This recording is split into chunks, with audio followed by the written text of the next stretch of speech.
Friends, welcome back on apex classes digital platform.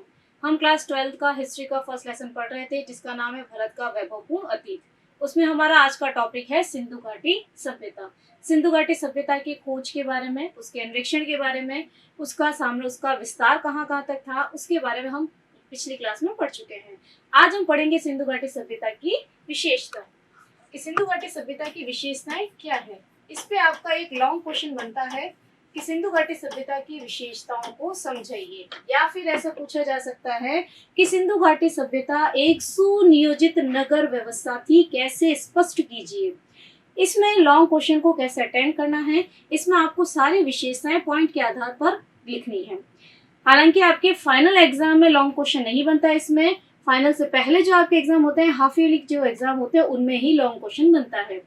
क्योंकि history के first lesson से board के एग्जाम में आपका लॉन्ग क्वेश्चन नहीं आता है, इनमें से शॉर्ट क्वेश्चन ही बनता है। अभी हाल ही में 2020 का जो आपका बोर्ड का एग्जाम हुआ, उसमें 2 नंबर का आपका क्वेश्चन सिंधु घाटी सभ्यता से बना है।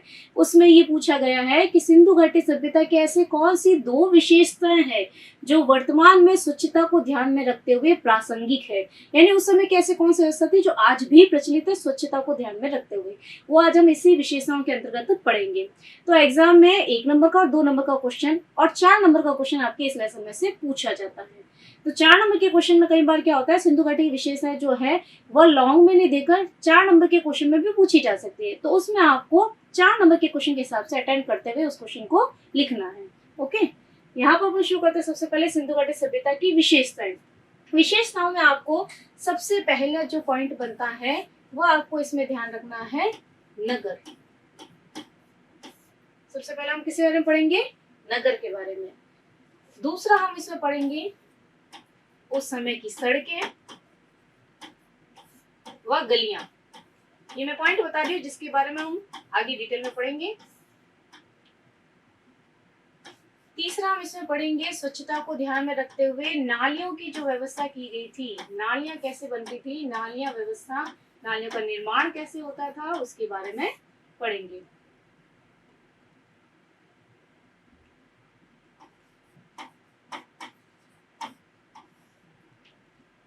फोर्थ पॉइंट अपन इसमें पढ़ेंगे ईंटें, किस प्रकार की ईंटों का प्रयोग किया जाता था।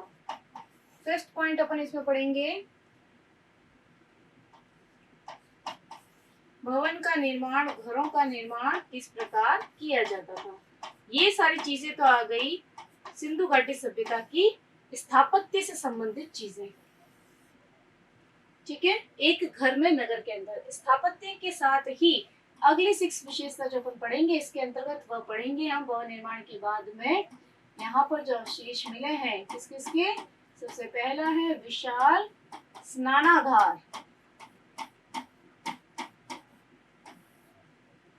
नेक्स्ट अपन पढ़ेंगे विशाल अन्नागार,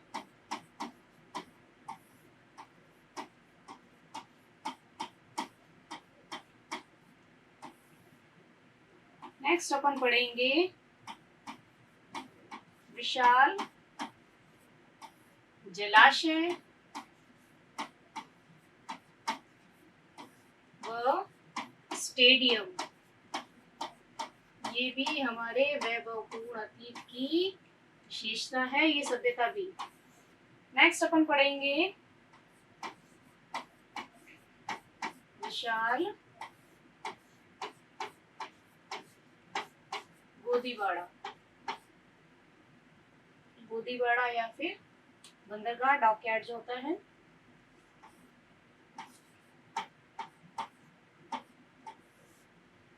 ये सारे 9 पॉइंट जो है हम इसमें आज की सिंधु घाटी सभ्यता की विशेषता के अंदर पढ़ेंगे।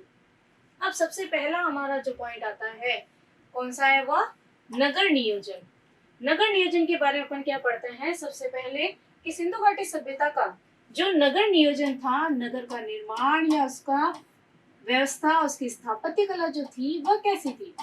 तो नगर का निर्माण जो था वह सिंधु घाटी सभ्यता में नगरों को निर्माण में 2 भागों में बांटा हुआ था। नगरों का निर्माण 2 वर्गों में बटा हुआ था।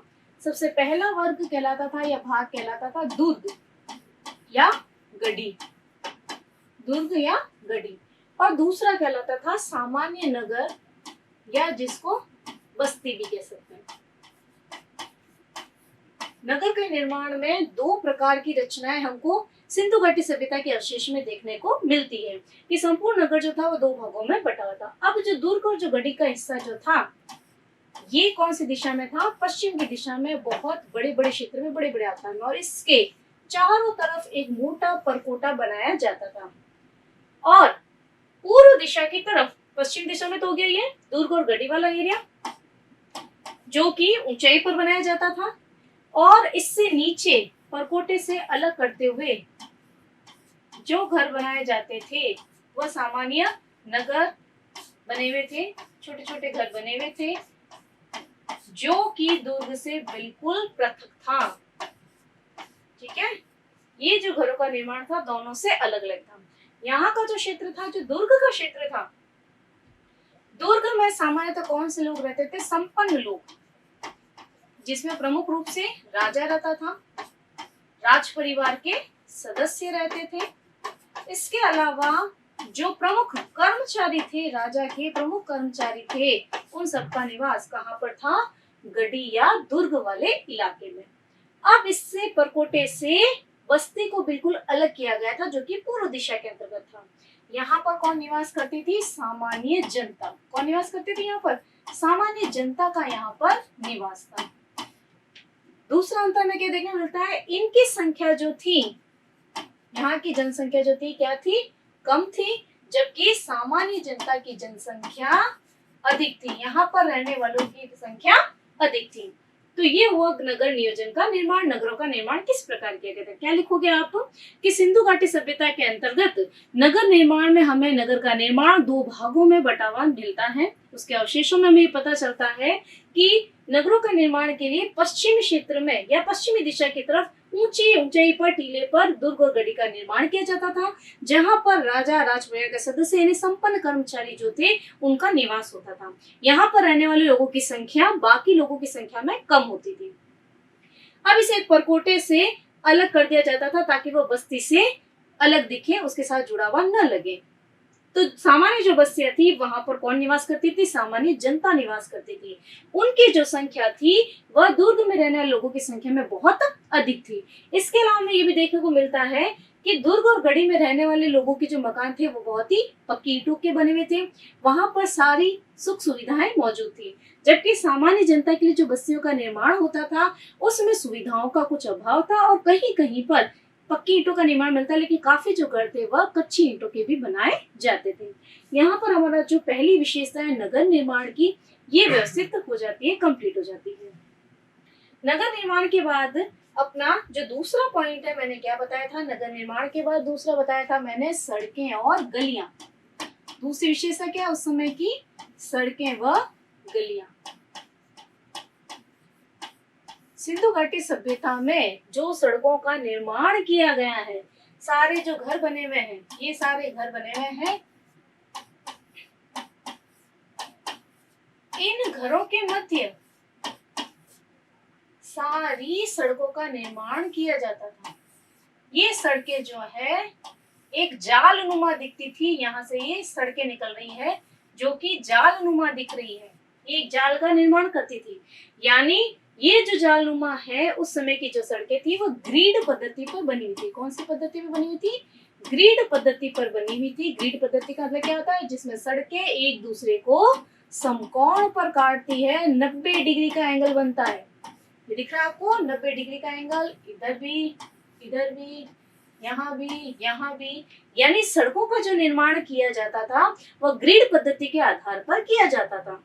और सड़कों को जो समकोण का ग्रिड पद्धति का मतलब होता है कि वहां की जो नगरों की सड़कें थी, जहां पर लोग रहते थे, उनके घरों के आगे से जो सड़कें निकलती थी वह सीधी राजमार्ग से जाकर मिलती थी। सारी सड़कें एक दूसरे को समकोण पर काटती थी। दूसरी चीज इसमें याद रखनी अपन को, सामान्यतः इसके अवशेष में जो सड़कों की चौड़ाई हमको मिली है, सड़कों की जो ये जो इसकी विड्थ है, इसकी जो चौड़ाई जो हमको देखने को मिलती है वह कितनी है? 9 से 34 फीट तक की। सड़कों की चौड़ाई कितनी है? 9 से 34 फीट की चौड़ाई की सड़कों का निर्माण किया जाता था, जो कि एक दूसरे को समकोण पर काटती थी। ठीक है। दूसरा हम देखते हैं गलियां। अब सड़कों के साथ साथ में ही प्रत्येक घर के आगे से जो गलियां निकलती थी, गलियों की भी लंबाई, उसकी जो चौड़ाई बताई गई, सॉरी, गलियों की चौड़ाई कितनी बताई गई है? गलियां जो थी वो सामान्यतः 1 से 2.2 मीटर तक चौड़ी होती थी। ये उसकी चौड़ाई है, ठीक है। सड़कों की चौड़ाई तो कितनी है? 9 से 35 फीट चौड़ी होती थी, और गलियों की जो चौड़ाई होती थी वो 1 से 2.2 मीटर तक चौड़ी होती थी। तो उस समय की ये जो व्यवस्था देखने को मिलती है, वाकई में उस समय का नगर नियोजन इतना सुव्यवस्थित तरीके से उसमें नगरों का निर्माण किया गया था, जिसको देखकर ऐसा नहीं लगता है कि ये इतनी प्राचीन सभ्यता है। क्योंकि वर्तमान की भी काफी सारी व्यवस्थाएं ऐसी है, नगरों का निर्माण हो, चाहे सड़कों की व्यवस्था हो, चाहे गलियों की व्यवस्था हो, इतनी सुव्यवस्थित तरीके से हमें किसी भी सभ्यता में ऐसा देखने को नहीं मिला है। तो ये हमारे भारत की एक वैभवपूर्ण उपलब्धि है कि इतनी विकसित अवस्था में आज से हजारों साल पहले भारत में ऐसी सभ्यता का उद्भव हुआ था, ठीक है। नेक्स्ट अपन लेते हैं सड़कें और गलियों के बाद में नेक्स्ट आता है नालियां, जिसके बारे में मैंने अभी आपको बताया। 2020 में आपके क्वेश्चन आया है, स्वच्छता से संबंधित नगर नियोजन की वह कौन सी 2 विशेषताएं हैं जो कि वर्तमान में भी प्रासंगिक है। अब आपको ये ध्यान रखना है कि प्रत्येक घरों के आगे से घर का जो गंदा पानी होता था उसको निकालने के लिए नालियों का निर्माण किया जाता था, जो कि पूरी नगर के बाहर तक जाती थी। प्रत्येक घर से जो भी गंदे पानी की निकासी है उसके लिए प्रत्येक घर के बाहर से नालियों का निर्माण किया जाता था, जो गंदे पानी को, प्रत्येक घरों के गंदे पानी को नगरों के बाहर तक ले जाता था। ये तो इसकी सबसे पहली विशेषता होगी। 2 बातें जो पूछी है कि स्वच्छता संबंधी हम क्या चीज बता सकते हैं। सबसे पहले तो कि सिंधु घाटी सभ्यता में जो नालियों का निर्माण किया गया है, तो क्या लिखेंगे हम कि प्रत्येक घरों से गंदे पानी की निकासी के लिए, गंदे पानी की निकासी के लिए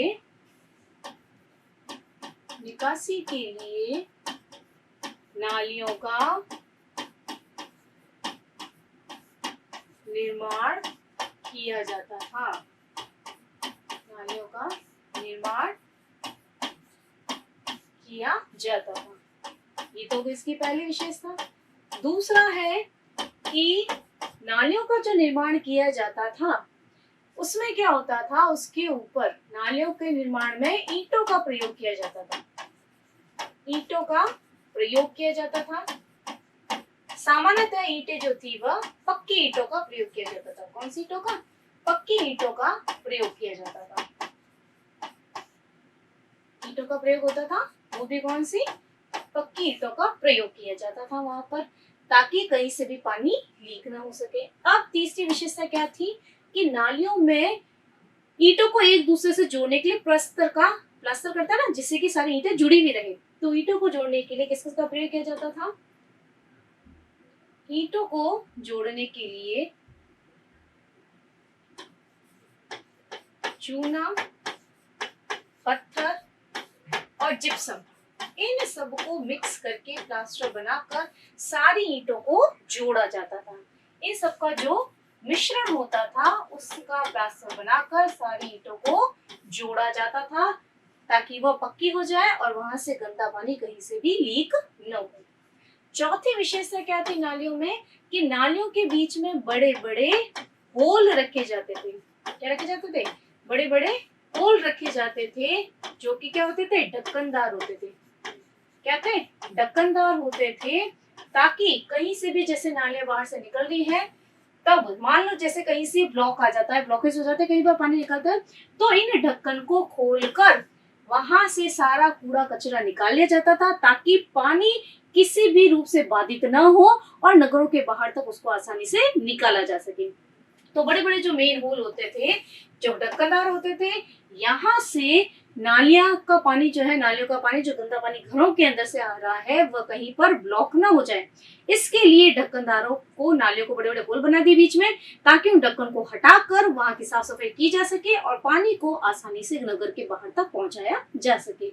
तो ये उस समय की हमारी नालियों की प्रमुख विशेषता थी, जो कि वर्तमान में भी हमको देखने को मिलती है। उस समय भी साफ सफाई का इतना ध्यान रखा जाता था, स्वच्छता के प्रति हमारे सिंधुवासी इतने सजग थे कि वहां पर पूरी पक्की सड़कें बनाई गई हैं, गलियों का निर्माण किया गया, वहां पर पानी के गंदे पानी की निकासी के लिए इतनी पक्की नालियों का निर्माण किया जाता था।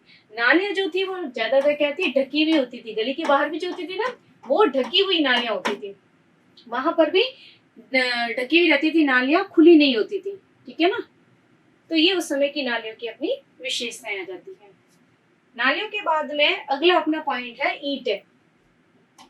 जो उसकी विशेषता है कौन सी है, ईंटों की विशेषता। ईंटों की विशेषता क्या है कि प्राचीन समय में सबसे पहले कच्ची ईंटों को क्या होता था, धूप में सुखाया जाता था। क्या किया जाता था, ईंटों को धूप में सुखाया जाता था। धूप में सुखाया जाता था और उसके निर्माण के बाद धूप में थोड़ी सी सुखाने के बाद में उसको आग में पकाया जाता था। आग में पकाया जाता था ताकि पक्की ईंटों का निर्माण किया जा सके। ये उस समय की ईंटों की प्रमुख विशेषता थी कि कच्ची ईंटों के साथ साथ पक्की ईंटों का भी प्रयोग होता था। इससे पहले किसी भी सभ्यता में हमें पक्की ईंटों के अवशेषों के बारे में जानकारी नहीं मिलती है। सिंधु सभ्यता ही एकमात्र ऐसी सभ्यता है जिसमें हमें पक्की ईंटों के बारे में अवशेष मिलते हैं। इसमें भी हमने जो दो उदाहरण देखे, जैसे कि इसके जो हड़प्पा और मोहनजोदड़ो, ये जो दो नगर मिले हैं हमें अवशेष में, इन दोनों नगरों में जो भवन का निर्माण हुआ है वह किससे हुआ है, पक्की ईंटों से हुआ है। कौन सी ईंटों से हुआ है, पक्की ईंटों से इनका निर्माण हुआ है। जबकि हमारा जो राजस्थान का है कालीबंगा, कालीबंगा कहाँ पर है पता है सभी को, राजस्थान में। और दूसरा है रंगपुर। कहाँ पर है रंगपुर, मैंने पूरा स्थल में बताया था आपको लास्ट क्लास में। रंगपुर है हमारे गुजरात में। तो इन दोनों क्षेत्रों में जो भवन मिले हमें वो कच्ची ईंटों के बने हुए। यहाँ पर कच्ची ईंटों से भवनों का, नगरों का निर्माण किया गया। ओके, तो कहीं कहीं पर इस सभ्यता के अंतर्गत हमें पक्की ईंटों का प्रयोग मिला और कहीं कहीं पर कच्ची ईंटों से भी भवनों का निर्माण किया गया था। अगला हमें याद रखना है इसकी लंबाई, इसकी चौड़ाई और इसकी मोटाई या फिर हम कह सकते हैं ऊंचाई। ये निश्चित थी। क्या होता था, जितनी मोटाई है उससे डबल क्या होती थी चौड़ाई, और उससे डबल होती थी लंबाई। यानी 4:2:1 में ईंटों का आकार हमें देखने को मिलता है, जो कैसा था, आयताकार। कैसा था, ईंटों का आकार कैसा था, आयताकार। ईंटों का आकार कैसा था, आयताकार था, जो कि 4:2:1 में देखने को मिलती है। ठीक है, ईंटों में आपको ये सारी चीजें ध्यान रखनी है। क्या क्या ध्यान रखना है कि ईंटों को धूप में सुखाया जाता था, आग में पकाकर पक्की ईंटों का निर्माण किया जाता था। मोहनजोदड़ो, हड़प्पा दो ऐसे पूरा स्थल है जहां पर पक्की ईंटों से निर्मित भवनों के अवशेष मिले हैं, जबकि कालीबंगा और रंगपुर दो ऐसे क्षेत्र हैं जहां से हमें कच्ची ईंटों से निर्मित भवनों के अवशेष मिले हैं। इसके अलावा ईंटों का आकार कैसा था, आयताकार था। सामान्यतः ईंटें 4:2:1 में मिली है, 1 में पाई जाती है। ठीक है, ईंटों के बाद में नेक्स्ट अपना पॉइंट आता है भवन निर्माण, यानी घर का निर्माण कैसे होता था सिंधु सभ्यता में। भवन का निर्माण, सिंधु सभ्यता में भवन निर्माण में सबसे पहले हम क्या देखते हैं कि घर में सबसे बड़ा बीच में क्या होता था, एक आंगन होता था, खुला चौक होता था। जैसे वर्तमान रखते हैं काफी सारे घरों में खुला चौक, लॉबी जिसको हम बोलते हैं आजकल की भाषा में। ठीक है ना, तो बड़ा सा खुला चौक होता था या आंगन होता था, और उसके चारों तरफ कमरों का निर्माण किया जाता था। लगभग प्रत्येक घरों में हमें 4 से 5 कमरों के अवशेष मिले हैं। भवन निर्माण में क्या है, भवन निर्माण में क्या होता था, सबसे पहले तो बीच में बड़ा सा आंगन होता था। ठीक है, बीच आंगन के चारों तरफ कमरे बनते थे। ठीक है, अगली चीज हमें क्या ध्यान रखनी है कि भवनों के निर्माण में गोपनीयता का सबसे बड़ा ध्यान रखा जाता था कि जो भी प्रवेश द्वार होता था वह मुख्य द्वार में ना खुलकर गलियों के अंदर खुलता था। जो प्रवेश द्वार होता था वह मुख्य सड़क की तरफ ना खुलकर गलियों की तरफ खुलता था। जो राजमार्ग जो जा रहा है यहाँ से नहीं खुलकर जो गलियां जा रही है, गलियों के अंदर मुख्य द्वार खुलता था। वो अब सिंधुवासी जो थे इससे पता चलता है कि उनमें गोपनीयता का विचार ज्यादा था, ताकि वो कि जहाँ राजमार्ग है, मुख्य मार्ग है, मुख्य सड़कें जहाँ से निकली उस तरफ प्रवेश द्वार नहीं होता था। अगला इसमें क्या ध्यान रखना है, घरों में कुएं होते थे। प्रत्येक घर में हमें कुएं मिलते हैं। कुएं का ताकि हमें पता चलता है कि प्रत्येक घरों में जल प्रबंधन की बहुत ही अच्छी व्यवस्था थी। और दूसरा यह भी माना जाता है कि मुख्य द्वार पर मकान स्थित होने के कारण जो भी राहगीर आते जाते थे तो उनकी पानी की आवश्यकताओं को पूरा करने के लिए भी प्रत्येक घर में घरों का निर्माण होता था। इसके अलावा रसोई घर थे, स्नानागार थे, ये सारी व्यवस्थाएं कहाँ पर थी, सिंधु सभ्यता के भवनों में। तो हम क्या क्या इसमें लिखेंगे, सिंधु सभ्यता के भवनों में हमें क्या क्या लिखना है। सिंधु सभ्यता के भवनों में हम देखते हैं, सबसे पहली चीज तो क्या हो गई, प्रत्येक घरों में 4 से 5 कमरे होते थे। घरों के मध्य में क्या होता था, एक बड़ा सा आंगन होता था। इस आंगन का क्या प्रयोग था पता है आप लोगों को, इस आंगन का प्रयोग ये होता था कि किसी चीज को सुखाने के लिए शुष्क मौसम में और सर्दी की ऋतु में, या अनाजों को साफ करने के लिए, अनाज पीसने के लिए इन आंगनों का प्रयोग किया जाता था। इसके अलावा हमें तीसरा क्या याद रखना है, मुख्य द्वार जो था वह गलियों में खुलता था। मुख्य द्वार मुख्य सड़क पर ना खुलकर गलियों में खुलता था। चौथी चीज हमें क्या ध्यान रखनी है, प्रत्येक घर में क्या क्या मिले हैं, शौचालय मिले हैं। इसके अलावा क्या मिले हैं, रसोई घर मिले हैं। इसके अलावा प्रत्येक घरों में क्या होता था, कुएं भी मिले हैं हमें। इसके अलावा एक चीज और क्या ध्यान रखनी है हमको, शौचालय, रसोई घर है, कुएं हैं। इसके अलावा एक और क्या चीज बताई थी मैंने, कि प्रत्येक घरों में कुएं का निर्माण तो किस लिए होता था, पानी के लिए। हो गई सारी चीजें इसमें कंप्लीट। 4 से 5 कमरे बताए आपको, मध्य में बड़ा सा आंगन होता था, मुख्य द्वार जो था वह मुख्य सड़क पर न खुलकर गलियों में खुलता था। प्रत्येक घरों में शौचालय, रसोई घर और कुएं का निर्माण किया जाता था। ठीक है, भवनों का निर्माण जो था वह कच्ची और पक्की दोनों ईंटों से किया जाता था। ठीक है, जैसे अभी अपन एग्जाम्पल पढ़े थे, हड़प्पा मोहनजोदड़ो में पक्की ईंटों के भवन निर्मित हैं, जबकि कालीबंगा और रंगपुर में कच्ची ईंटों के भवनों का निर्माण देखने को मिलता है।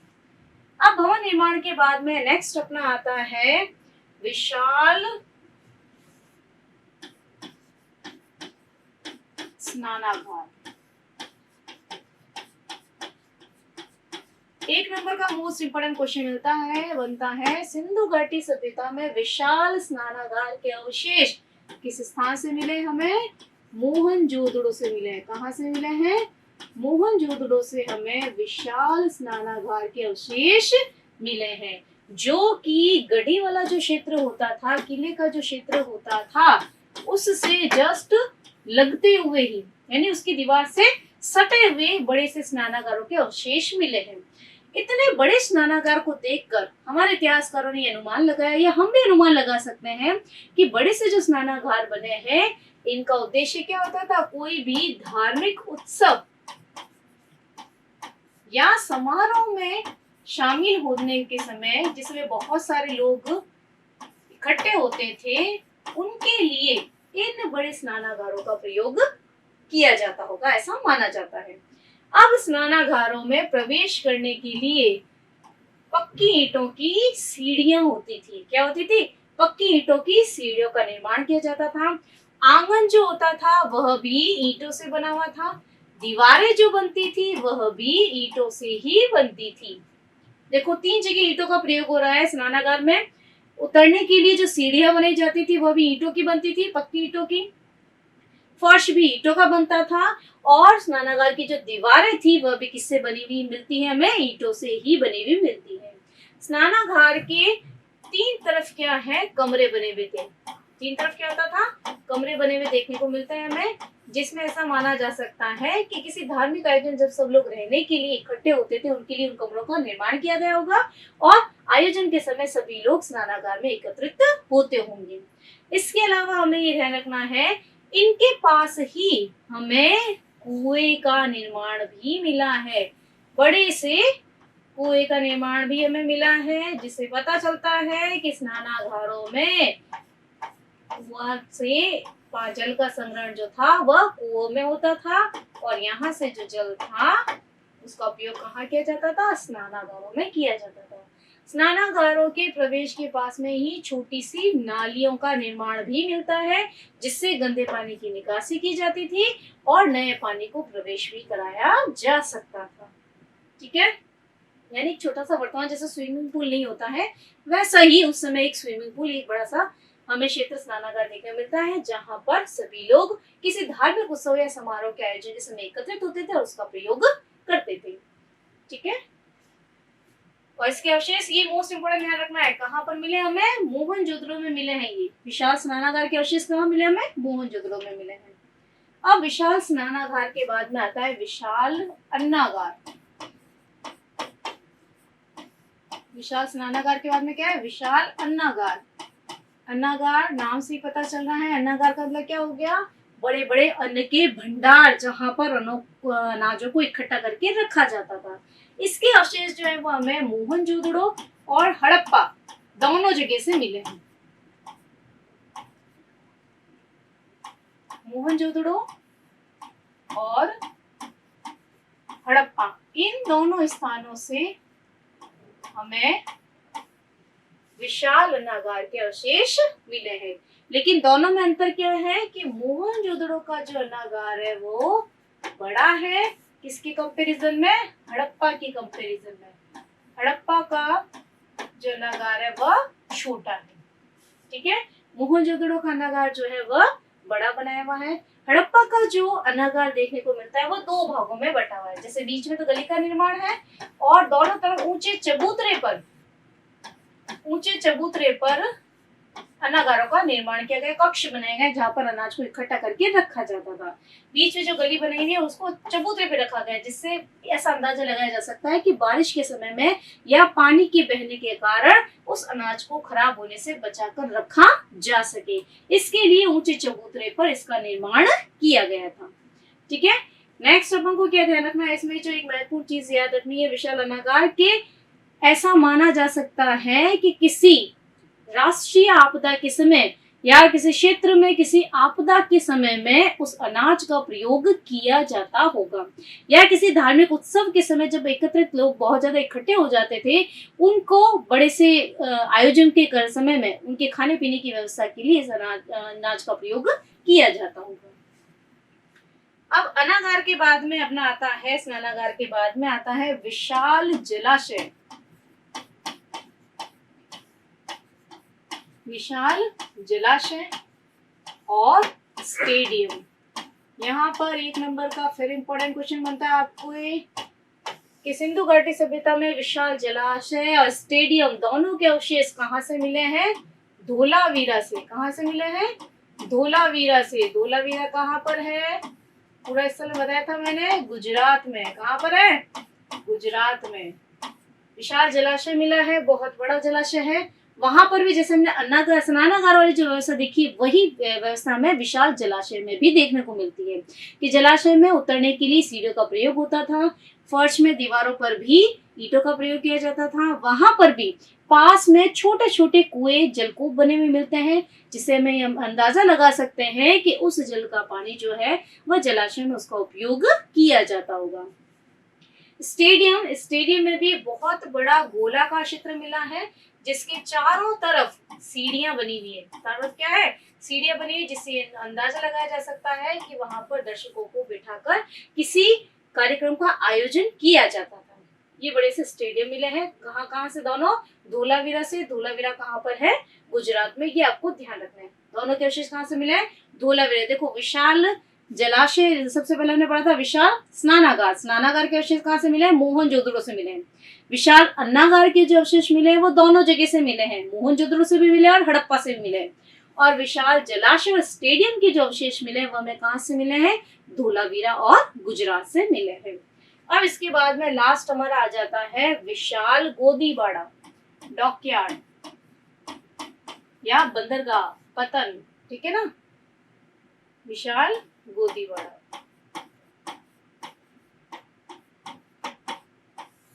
विशाल गोदीबाड़ा यह उस समय का विकसित बंदरगाह कौन सा था? मोस्ट इंपोर्टेंट क्वेश्चन 1 नंबर में कौन सा था? लोथल। कौन सा था? लोथल। कहाँ पर है लोथल?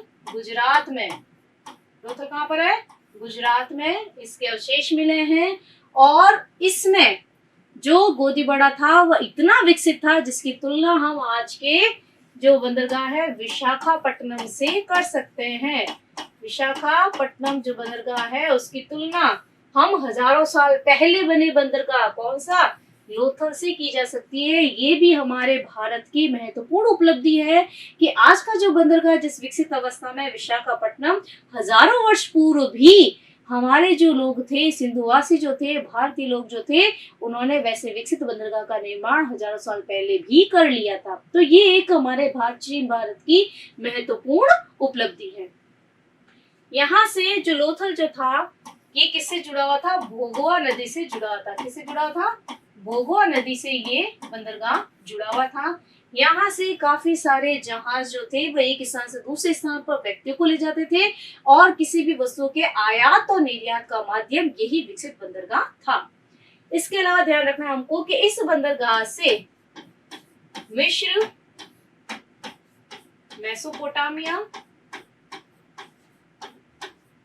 और ईरान, इन 3 देशों से सिंधुवासी जो थे व्यापार करते थे। विदेशी व्यापार जो होता था लोथल बंदरगाह से वो 3 देशों से होता था, मिस्र से, मेसोपोटामिया से और ईरान से। तो ये हमारी प्राचीन जो भारत की जो सिंधु घाटी की सभ्यता है उसका एक महत्वपूर्ण विशेषता है कि उस समय का बंदरगाह जो था इतना विकसित था जो कि समुद्री मार्ग के द्वारा व्यक्तियों को और वस्तुओं को एक स्थान से दूसरे स्थान पर आसानी से ले जाया जा सकता था। तो आज का हमारा टॉपिक यहीं पर कंप्लीट हो जाता है। एक बार मैं रिपीट कर देती हूँ क्या क्या चीजें हमने ली है सारी। सबसे पहले हमने इसकी विशेषताएं ली। विशेषताओं में सबसे पहला पॉइंट हमने देखा था नगर निर्माण। नगर निर्माण, नगरों का निर्माण 2 भागों में बटा हुआ था, दुर्ग और गढ़ी वाला इलाका, दूसरा नगर और बस्ती वाला इलाका। गढ़ी वाला इलाका पश्चिम दिशा में होता था, पूर्व दिशा में नगर या बस्ती वाला इलाका होता था। यहाँ के लोगों की संख्या, राजा राजकुमार रहते थे, संख्या बहुत कम थी इसकी तुलना में, बस्ती में रहने वाले लोगों की तुलना में। नेक्स्ट हमने लिया था सड़कें और गलियां। सड़कें जो थी वो ग्रिड पद्धति पर आधारित थी, यानी उस समय की जो सड़कें थी वो एक दूसरे को समकोण पर काटती थी। ठीक है। चौड़ाई, सामान्यतः सड़कों की चौड़ाई कितनी थी? 9 से 34 फीट और गलियों की चौड़ाई कितनी होती थी? 1 से 2.2 मीटर। नेक्स्ट हमने लिया था नालियां। प्रत्येक घरों से गंदे पानी की निकासी के लिए नालियों का निर्माण किया गया था। नालियां कच्ची और पक्की ईंटों दोनों से निर्मित की जाती थी। ईंटों को जोड़ने के लिए जो प्लास्टर बनाया जाता था वह चूना, पत्थर और जिप्सम को मिक्स करके उसका मिश्रण गारा तैयार करके ईंटों को जोड़ा जाता था। नालियों के बीच में बड़े बड़े होल रखे जाते थे जो ढक्कनदार होते थे, जिनको हटाकर नालियों के गंदे पानी के अवरोधन को, यानी वहां पर जो कूड़ा कचरा इकट्ठा होता था उसको हटाकर साफ किया जा सकता था। ठीक है। नेक्स्ट हमने किया था ईंटें। ईंटों को धूप में सुखाया जाता था। कुछ ईंटें जो पक्की ईंटों के निर्माण के लिए उनको आग में पकाया भी जाता था। ईंटों को जो पक्की और कच्ची ईंटों के प्रमाण मिले हमें हड़प्पा और मोहनजोदड़ो, 2 ऐसे नगर हैं जहां पर हमें पक्की ईंटों से निर्मित भवन या नगर का निर्माण मिला है, जबकि कालीबंगा और रंगपुर जो है जहां हमें कच्ची ईंटों के प्रमाण मिले हैं। ईंटों का आकार कैसा था? आयताकार था। सामान्यतः 4:2:1 में उसकी आकार होता था उसका। नेक्स्ट ये अपने भवन निर्माण। भवन निर्माण में क्या था? बीच में बहुत बड़ा आंगन होता था। आंगन के चारों ओर 4 से 5 बड़े बड़े कमरे होते थे। प्रत्येक घरों में शौचालय, रसोई घर और कुओं का निर्माण होता था। आंगन का प्रयोग जो था वह शुष्क मौसम में और शीत ऋतु के समय में उसका प्रयोग किया जाता था, जिसे अनाज को सुखाने के लिए, किसी चीज की पिसाई के लिए या कपड़ों की बुनाई वगैरह के लिए उस आंगन का प्रयोग किया जाता था। उस समय के लोग जो थे वो गोपनीयता में विश्वास रखते थे, इसलिए प्रत्येक घरों का जो प्रवेश द्वार होता था वो मुख्य सड़क पर न खुलकर गलियों के अंदर खुलता था। ठीक है। इसके बाद में हमने किया था विशाल स्नानागार। इसके अवशेष कहाँ से मिले हमें? मोहनजोदड़ो से मिले हैं। इतने बड़े विशाल स्नानागार से ये अंदाजा लगाया जाता है कि किसी धार्मिक उत्सव या समारोह के आयोजन के समय इन स्नानागारों का प्रयोग किया जाता होगा। विशाल अन्नागार के अवशेष कहाँ से मिले हमें? मोहनजोदड़ो से। और दूसरे कहाँ से मिले? हड़प्पा। दोनों जगह से मिले हैं। लेकिन मोहनजोदड़ो का जो नागार है वह काफी बड़ा था किसकी तुलना में? हड़प्पा में मिले अन्नागार से। हड़प्पा का जो नगर था वो 2 भागों में बटा हुआ था, बीच में गली थी, दोनों तरफ 2 भागों में बटा था, जो कि ऊंचे चबूतरे पर बनाया गया था। ऐसा माना जाता है कि बारिश की ऋतु में, वर्षा ऋतु में अनाज खराब ना हो, इसलिए चबूतरे का निर्माण करके वहां पर अन्नागारों का, अन्न कक्षों का निर्माण किया गया होगा। नेक्स्ट हमने लिया था विशाल जलाशय और स्टेडियम। विशाल जलाशय स्टेडियम के अवशेष कहाँ से मिले? धोलावीरा से। धोलावीरा कहाँ पर है? गुजरात में। स्टेडियम के अवशेष भी कहाँ से मिले? धोलावीरा से। गोदीवाड़ा सिंधु सभ्यता का सबसे विकसित बंदरगाह कौन सा था? लोथल बंदरगाह था। विदेशी व्यापार 3 जगह से होता था, मिस्र से, मेसोपोटामिया से और ईरान से। तो यहाँ पर हमारा एक सिंधु घाटी सभ्यता का जो नगर नियोजन की जो विशेषता है वह कंप्लीट हो चुकी है। सिंधु सभ्यता अभी टॉपिक हमारा कंप्लीट नहीं हुआ है। लास्ट क्लास में हमने सिंधु घाटी सभ्यता की खोज पढ़ ली थी, उसका विस्तार पढ़ लिया था, उसका नामकरण पढ़ लिया था। आज की क्लास में हमने सिंधु सभ्यता की विशेषताएं पूरी कर ली है। अब सिंधु सभ्यता की नेक्स्ट क्लास में हम सिंधु सभ्यता की अन्य उपलब्धियां पढ़ेंगे। इसकी आर्थिक, धार्मिक, सामाजिक, राजनीतिक जो उपलब्धियां हैं उसके बारे में हम नेक्स्ट क्लास में पढ़ेंगे। तब तक के लिए धन्यवाद। सब्सक्राइब करें हमारा apex classes edutech YouTube channel. साथ ही बेल आइकन को क्लिक करना बिल्कुल ना भूलें, ताकि आगे आने वाले सभी यूट्यूब वीडियोस की अपडेटेड नोटिफिकेशंस सबसे पहले आपको मिले। Apex classes edutech, subscribe now.